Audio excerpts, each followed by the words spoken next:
take it from there, please.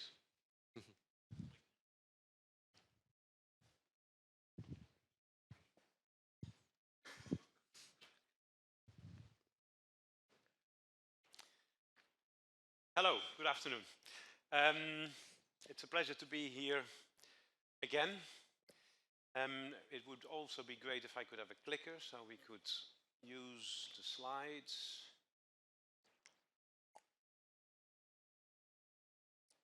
For those who do not know me, my name is Erik van Leuven. I run Customer Wakefield in Portugal. With my friends Francisco and Paulo from CBRE and Savills respectively, we will be leading this session. The idea is to give you an overview of where the markets are at the moment and then put them into a European context and see where they may go. This is not the slide that I wanted. Okay, let's see.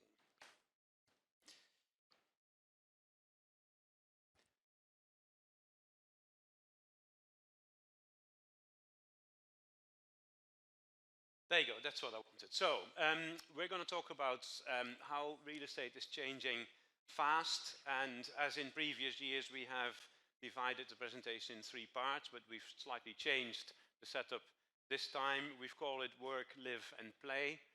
I obviously do the work.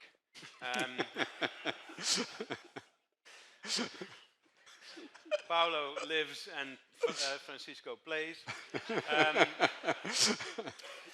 So this is the structure of our presentation. It's a way of addressing various subsectors in the markets. I'll talk about offices and logistics. Paulo about the residential market and the various residential subsectors, and Francisco about retail and leisure. As I said, I do the work bit. Just put things into context. If you look at the office market today and put it into perspective in recent years, you see that actually the take-up confirmed for 2022 of offices in Greater Lisbon is higher than the previous height for the whole year. So we've actually got probably, well, we do have the best market, the best year in office activity at the moment on behalf of occupiers. It should be noted though that this number of just over 200,000 square meters of offices which were committed to this year to date includes some large owner occupational and pre-lets. So it's not all occupied this year, but this is the way the market. Does my microphone work? Yeah. This is the way that the agents agreed many years ago to calculate or to classify particular transactions. So more than 200,000 square meters of take-up this year, and as I said, highest than ever before. Prime rents at the moment around 25 euros in central Lisbon, about 18 euros in prime Porto.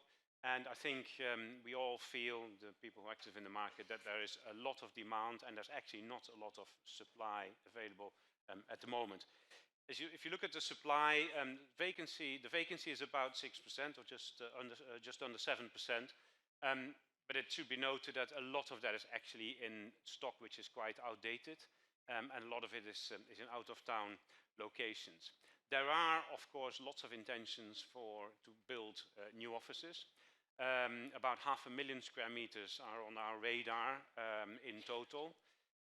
Of that, about half is actually under construction, and the rest is still subject to planning and also very often to finance. So there's a sort of a question mark as to when these 230,000 square meters will actually hit the market. There's 270,000 square meters which are actually under construction. 235,000 square meters actually under construction. But 3/4 of that is already pre-let or pre-committed. So you actually see a relatively tight office occupational market. In terms of the investment into offices, obviously one of the most desirable asset classes at the moment to invest in on behalf of the institutions. There's little stock. If only there was more, obviously for us agents and for you buyers, that would be a better situation, which obviously then resulted in yields which became hardened, as in became lower, so more expensive, as a relatively simple supply and demand equation. Until recently, I would say that investors would consider almost any office location in Greater Lisbon, and some also in Porto. So there's been large transactions out of town. There's certainly a lot of transactions in sort of lesser central locations, whereas in prime locations in central Lisbon, there's been not that much, not because there was no appetite, but mainly because there was no supply. What we also saw in recent years is that a lot of players did the manage to core play, as in buy, let's say, relatively secondary stock or well-located but outdated stock, and then through refurbishment, through modernization, etc., make it a more prime, a more core product, and then ultimately sell to the core buyers of insurance companies and pension funds, etc. All of what I'm saying, of course, was true until a couple of months ago, or yes. So there's obviously much more of a question mark today about things like yields. We believe that yields will actually move out now. There's with the increased interest rates and swap rates, and the general uncertainty in the market and the uncertainty in the finance market, this is obviously not going to help the maintenance of values. What we also see, both from the part of the occupiers, but I would say particularly on the part of investors, is an increasing relevance of ESG criteria, certainly environmental criteria, but also increasingly more social and governance, which are very much at the forefront of investors' minds. Anecdotally, we had a conversation with a fund manager the other day, where we tried to enthuse him for a particular acquisition. The first 10 questions were about ESG matters, and the 11th question was, what's the actual return on the investment? So that illustrates as to what the mindset of the investors is today. So as you see in the graph, the prime yields are just under 4%. But with a note that we are actually likely to see these move upwards somewhat in the next 3 to 6 months. In terms of volumes, the volumes are on the chart. The volumes in 2022 were almost, year to date of course, are almost already equaling those in last year. So it's certainly not for lack of appetite that offices are not transacted. If we put this into a European context, I don't know whether this is easily visible, maybe not so much, but the red line are the office, so prime rents in Lisbon. The blue line is prime rents in Porto, and then we compare that with some of the cities that Portugal competes with, often particularly on the part of the occupiers, such as Madrid, Barcelona, Prague, Budapest, and Amsterdam. But you see that the blue line, of course, the lowest, prime rents in Porto are the lowest of this group of 6 or 7 cities, and Lisbon comes sort of at the same place as Budapest. So in terms of office rents, Portugal, both Lisbon and Porto, are very competitive in a European context. Same true for yields. Of course, here it's the inverse. So the upper line, i.e. the highest yields, i.e. lowest values if you want, is the Porto yields, and the red line are Lisbon yields, and both of these are higher than in the other markets, even the Eastern European markets, which is slightly surprising.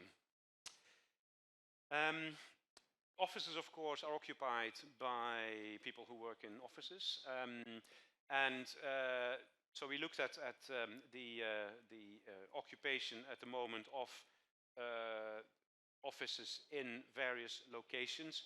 The whole issue of working from home, the hybrid working methods, the whole changing nature of offices is probably too much to address in this short presentation. But the parallel sessions, which will run one this afternoon and one tomorrow morning, and the themes of the 3 agents will be the same. So Cushman Wakefield will lead a session on work, we will have the opportunity to go into a lot more detail there, and hopefully also in a more interactive way. Suffice for now to say that the average occupation rate at the moment is just under 60%, so 60% of the workforce has returned to the office. It varies slightly by locations. You can see in the Eastern or Central European cities they are higher, and in the Anglo-Saxon markets they are lower. Unfortunately, this particular data is not available for Portugal, so I can't give you a data point for Portugal. My gut feel is that we're about 70%, but I guess my gut feel is as good as yours. But that's what we see, at least in the buildings that we manage. It's relevant to say in this context probably that the conditions that Portuguese people enjoy in their working from home are often not ideal at all. So there's a great, in that sense, there's a need to work from an office, and also the commutes going to and from work tend to be smaller or lesser duration than in the big metropolitan cities. So another reason maybe for people not to bother, or rather to prefer to work from the office. The flexible office space is very much a theme as well. Still relatively modest in the Portuguese market. We have only about 3% of total space is flex space, but in other markets you see this going up to 10 and 15%. And this is again a theme which I think will be consolidated in the next few years. Interestingly, this statistics from Moody's, which is quite encouraging about the employment that Lisbon is expected to create over the next years. I see there's an error in the right-hand column, which should read 2022 or 2023 to 2025. But the idea or the conclusion by Moody's is that Portugal is actually in the fifth, or Lisbon is the fifth position in terms of the market that is expected to create most office-based jobs, and a lot of this, of course, is driven by the shared services industry. In terms of office rents, since the pandemic, this is a chart of where rents are versus 2019. As you can see, most markets rents have actually increased since then, despite the fact that there was COVID and no office occupation for a while, and now a more reduced office occupation. And Lisbon is again highlighted here in the red as the fourth city where rents have grown more since the pandemic. In terms of office yields, this chart shows the movement of yields over the last 20 years as in highest and lowest. Again, sort of a similar trend in most cities. You see that the current yields are, this was Q2 2022, current yields are lowest ever in most markets. So the dot, or the Los Angeles is the lowest, is the current yield, and you see it's in almost all cases also the lowest. So illustrating a lot of interest still from the investment community in this asset class. So in terms of work, as in offices, if office works, both the occupier and the investment market are still very active. There's clearly a lack of new quality supply. Yes, there's a pipeline, but it will come dripping through and not very quickly. Lisbon and Porto, in a European context, are very attractive, still thanks to relatively low rents, plus all the other things that we talked about this afternoon: quality of life, availability of staff, etc. We said, as I said before, we expect yields to harden a bit, because obviously Portugal is not immune to what happens elsewhere, but we come from I guess a base with sound fundamentals. And there's a lot of pent-up demand in markets, both as a result of companies sort of sitting on their hands for a couple of years due to the pandemic, but more importantly, the shared service industry, which is booming in Portugal. So overall, a modestly optimistic outlook that we have. Quickly about the logistics market, which is also part of work. Again, a very active market. Take-up doubled from 2019 to 2020, and then doubled again from 2020 21 to 22, as you can see on the chart. The average size of leases, which is the red line at the top right-hand chart, is also quite telling. So from a relatively small amount of space, which would be leased every time in 2018 and 19 of yeah, about 4,000 square meters, that has doubled as well. And as you can see in the lower right-hand graph, the investment in logistics has been incredible this year, off the charts, thanks to particularly a couple of very large transactions which completed earlier this year. So again, a lot of interest from investors, a lot of interest from occupiers, and suffering from the same problem as in the office market, not enough quality supply. Again, in a European context, you see the rents are also here. They're the lowest in this comparison of the 6 cities that we compared rents of Lisbon, Porto with Porto again be the blue line and Lisbon the red line. Much lower rents than other cities such as Barcelona, Madrid, Budapest, and Prague. And yields, again, similar picture, highest yields. So basically a lot of opportunity for investors to create value on the basis of relatively very good demand, relatively low rents, and relatively high yields. The occupational activity is very much fueled by the nearshoring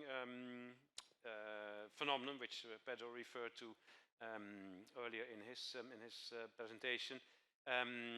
Clear preference for tenants to take new space because the old space is really generally not adequate. And so you see some vacancy, but all of that is also in the secondary location. So state-of-the-art premises we think will lease well and command higher rents than we are seeing today. And with that, I'll pass on to Paulo.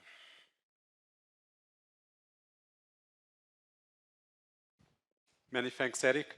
Well, for my safety, I'm going to start to speak from here. Probably this is the last time that I speak in public because I think that I'm going to be killed after I saying what I'm going to say. Today, one of us is his 50th anniversary. And I would like to have your applause for Eric van Leuven, that is very shy and humble.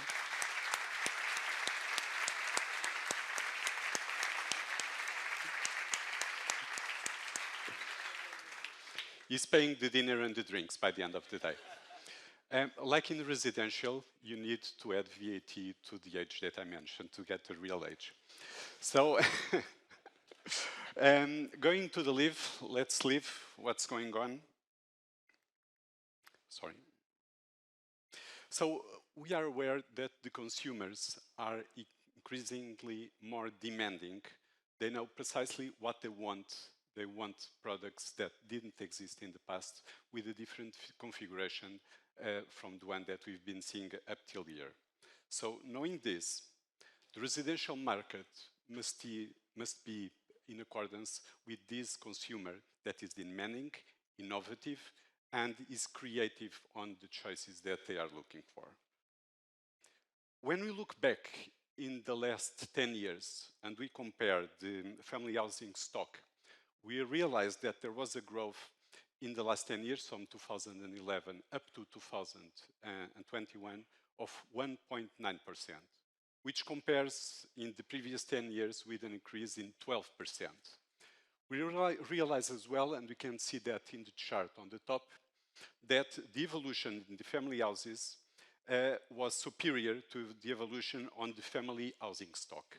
So the family housing stock didn't keep the pace of the increase of the family households.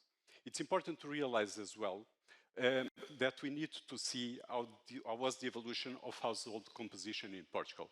So in the last 10 years, once again, comparing 2011 with 2021, we realized that was a significant increase in the number of the apartments with the smaller sizes. 1 bedroom, 2 bedrooms, and those that were offered for 3, 4, or 5 bedrooms registered a decrease in the number of apartments that were offered. From the historical point of view, the interest rates help us to get to this situation. We lived in the last years with the level of the interest rates that we know, and comparison in December 2021, we reached 0.83%, and nowadays, in last May, we reached 1.26%. So we already realized that there is a change in the interest rates that is going to guide a change as well in the residential market. This scenario that we have faced through all these years created the conditions to improve the ownership of property in Portugal. And we'll see how this compares with the remaining rest of Europe. Nowadays, 77% of the Portuguese, they own their houses. Nevertheless, we believe that the perfect storm is on the way to appear. And why this happens? So when we look to the first graphic on the top, we compare the year-on-year change on the house prices. As we can see, we have increases since 2017, it's the figure that's in there, above 8% in the last years, cumulative raisings in the prices of the residential.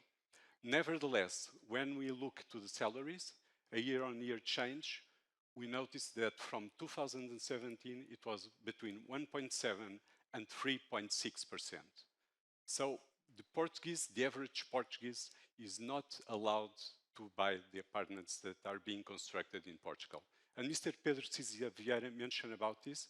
And in fact, one of our biggest concerns nowadays has to do at what extent we can respond to the increase, can answer to the increasing demand that we are having, not only on residential, but on offices as well, because all the stock is being absorbed by the demand, and we see an increasing demand in each one of the sectors. Finally, we have the inflation rate that's on the way, and this is guided to an increase on prices, on residential, on the land, on the interests, and so on. I think you are not able to see. You can see it. It's in yellow. The evolution of foreign residents population in Portugal. A couple of years ago, we were with an investor in London, and he was talking about his city targets to invest in Europe, and he didn't mention Lisbon. By that time, I asked him, why don't you invest in Lisbon? And he told me, for a simple reason, demographics. We don't see a growth on the population in Portugal. And in fact, when we realized that a Portuguese couple only has 1.4 children, we are sure that the population is not to grow. Nevertheless, the answer is in here, in the first graphic. In the last years, from 2011 up to 2020, foreigners living in Portugal increased 50%. So we have a significant capacity of attract foreigners to work in Portugal. We are not finding a solution to offer houses and apartments for them. I was just speaking with a person that would like to go to a small city in the interior of the country, to Fundão. Fundão is a city that, not having a university, is a case study on the capacity to attract companies and people to work and live in there, and is not going there because it's not able to find a house to live in there. So this is a real problem that we are facing in our country. The cost of constructions, the increase on cost of construction doesn't help also in finding a solution for the problem that we have. So while we face this mismatch between offer and demand that stems from quantitative and qualitative perspectives, we are guided to a situation on which we are finding new sectors to invest in, such as build-to-rent, student housing, and senior living. So these are opportunities that we have in our market nowadays, on which we are going to see that there is space to invest in all of them. Build-to-rent. On build-to-rent, on the graphic that we have on the left-hand side, we can see that the distribution of young people between 15 and 29 years, where do they live? And we can see that in average, 80% of the youngsters that have this age, they live with their parents. This is a problem that we have in Portugal. We want to get rid of our sons, and they don't leave our apartments. On the other side, we have their concern, we are shown their concern about this. So what we can see is that they are between somewhat concerned or very concerned about being able to find an adequate housing because they also want to leave us. Just by a matter of curiosity, when we look to the left-hand side of that chart, we have the same countries that are on the right-hand side of this chart. Curiously, let's go back on time. Around 12 years ago, we are talking about the peaks: Portugal, Italy, Spain, and Greece. So, on the rental market, what's going on? Rental market represents 23% of the shares in the transactions of the residential market. The new factors that are appearing make us believe that this is going to change in the near future. So we have young people getting into the market with lower incomes that are not able to buy their residential properties following the example of their parents. We have a growing number of international workers and students that are not considering to buy their houses. And finally, we have millennials and future generations that they are not concerned as well in buying their apartments.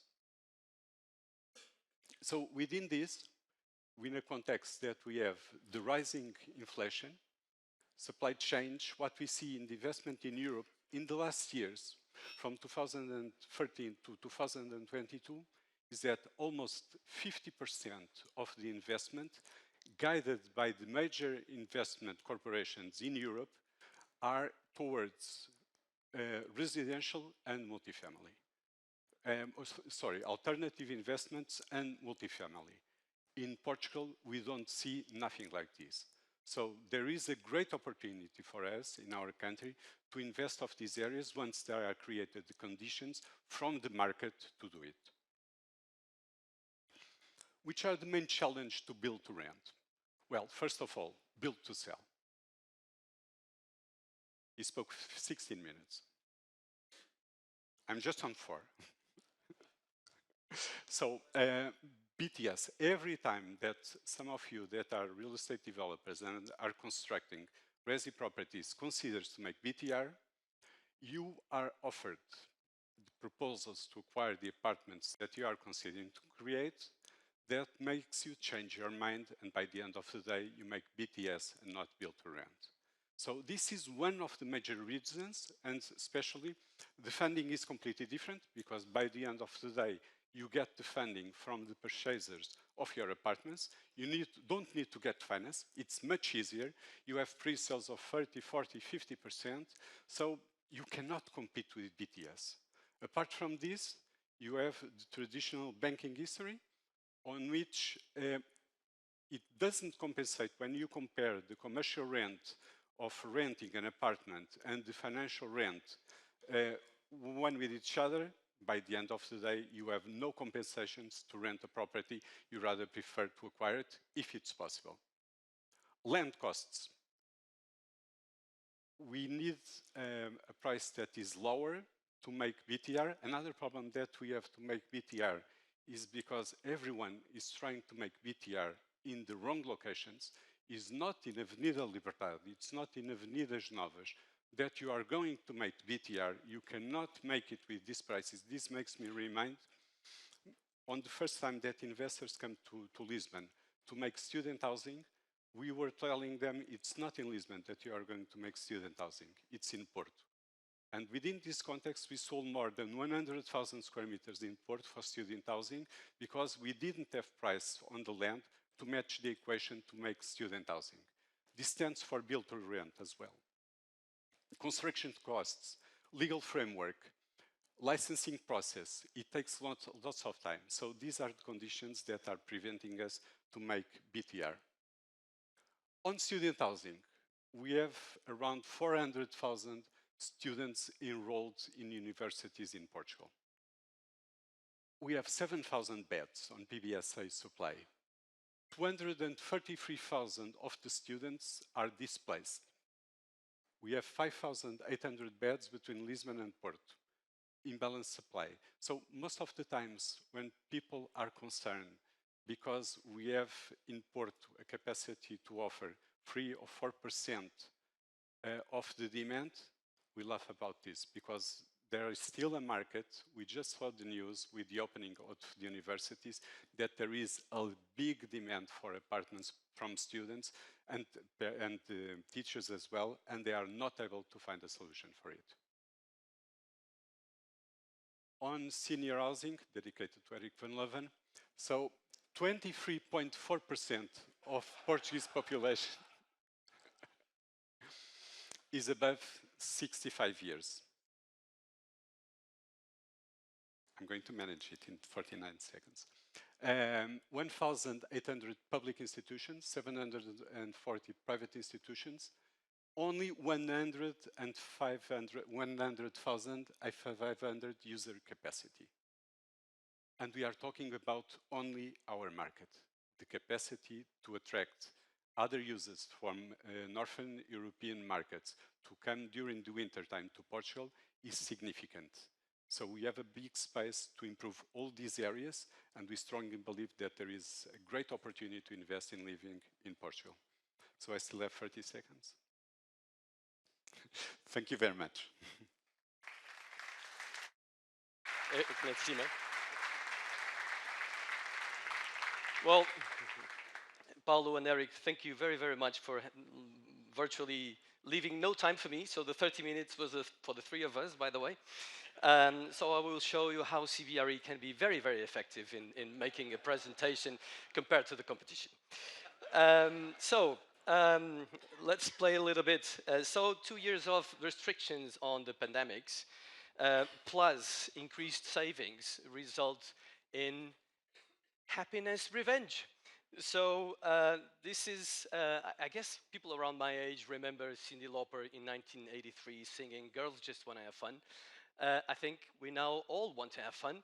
So this is what we now see in the market. We see a revenge in tourism spending. We see a revenge in events that are sold out. Coldplay, 4 concerts in Portugal, 200,000 tickets were sold, I guess, in less than 3 hours or so. And also a number of lifestyle concepts have popped up in Portugal, Lisbon, Porto, but virtually everywhere. Some very quick numbers. So you have overnight stays between the accumulated number between January and July this year is only 4% below 2019. And the month of July, I guess you can see there, was already 5% above the same month in 2019. And we are expecting a new record high for this year. You can see that the average daily rate is 19%. In July was already 19% above 2019. And of course, COVID-19 has delayed some openings, but the pipeline is robust, as you can see from the new hotel rooms that are forecasted for Lisbon for this year and next. Dwelling into the retail sector, of course, experience was already driving the retail sector before the pandemic. And if you attend our breakout session, which, by the way, will be by far the best, but we're going to have Brian Taff, CEO of StreetSense, together with my colleague Duarte. And Brian and Duarte will talk a lot about these new hybrid concepts between hotels and offices and hotels and F&B. And of course, that the retail product had to adapt to consumer habits and particularly to the e-commerce growth. In the shopping center managed by CBRE, that comprises 18 properties, shopping centers and retail parks, circa 550,000 square meters under management. We saw from 2019 a growth of 8% in food and beverage, 7% in household and furniture GLA, versus minus 8% on fashion. So shopping centers are now close to full recovery. And you can see in this chart that also in the perimeter that CBRE manages, the sales are now higher than prior to the pandemic. So now a tricky question. This word FOMO was not in the dictionary up until 2 years ago. Please raise your hand who has never heard about this word. More than I thought. Okay, so FOMO, fear of missing out, is what we think is driving a lot of these revenge. So I get a very bad case of FOMO if I say no to a party invitation. So I try to be everywhere. I try to attend every single invitation. And when I was preparing this presentation, I also found what I love, this formula that also defines revenge spending as over-financing FOMO, which is great. So this revenge? Is this the new roaring 20s? Of course, we have some clouds in the horizon. I'm not going to dwell on that because we already spoke a lot about the risks ahead, the inflation, the energy costs, the interest rates, and the potential recession ahead of us. Going to the investment market, and when we look at hotels, we have a number there for up to July this year of circa 250 million.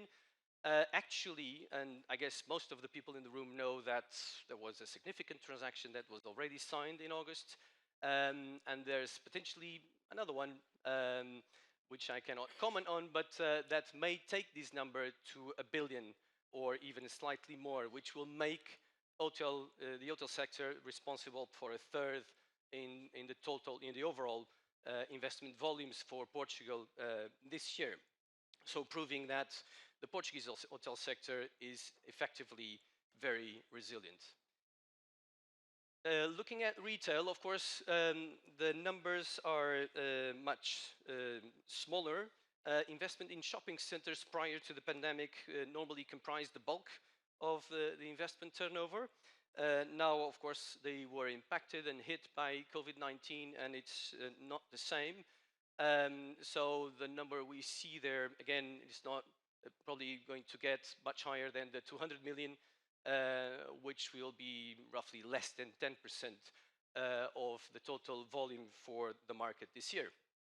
So thank you very much. As you can see, it's possible to do a presentation like this in 5 minutes. Thank you.